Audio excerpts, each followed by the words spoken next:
Master को प्रणाम। जब हम आध्यात्मिक यात्रा से जुड़ते हैं तब हमको क्या महसूस होता है? जब हम हमारे अंदर की यात्रा शुरू होती है तो हृदय के प्रभाव की एक धारा अंदर की ओर बहने लगती है। सारा प्रभाव नहीं, थोड़ा सा, क्योंकि हमें दुनिया में जीना है, परिवार की देख रेख करनी है, नौकरी का प्रबंध करना है आदि। लेकिन इतना प्रभाव अंदर की ओर अवश्य बहता है ताकि आत्मा की ओर खिंचाव महसूस हो सके।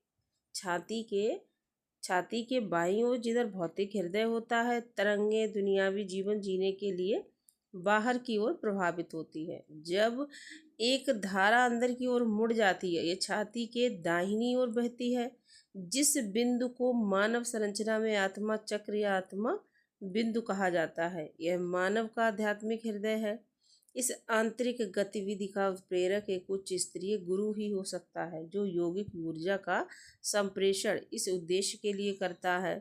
जब हम ध्यान करना जारी रखते हैं तो हम आंतरिक ब्रह्मांड की ओर खिंचते जाते हैं और इसको सांसारिक जीवन के साथ एकीकृत करने लगते हैं ताकि दोनों साथ साथ चलते रहें। लेकिन ये आंतरिक गतिविधि एक कठिन परिवर्तन भी हो सकता है।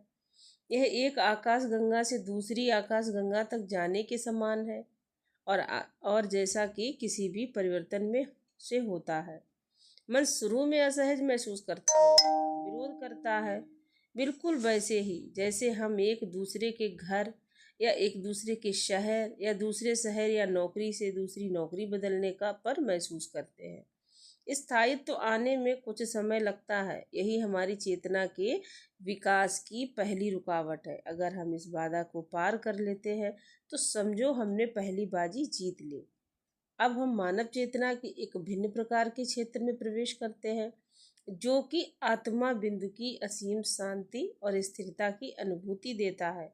लेकिन यह तो यात्रा का आरंभ मात्र है। भाग 4 में इस विषय के विस्तार में जाएंगे कि कैसे हमारा मन हमारे सांसारिक विषयों में हमें उलझाए रखता है, जो कि चेतना के विस्तार को बाधित कर देता है, और हम आध्यात्मिक अभ्यास से कैसे इस पर विजय प्राप्त कर सकते हैं।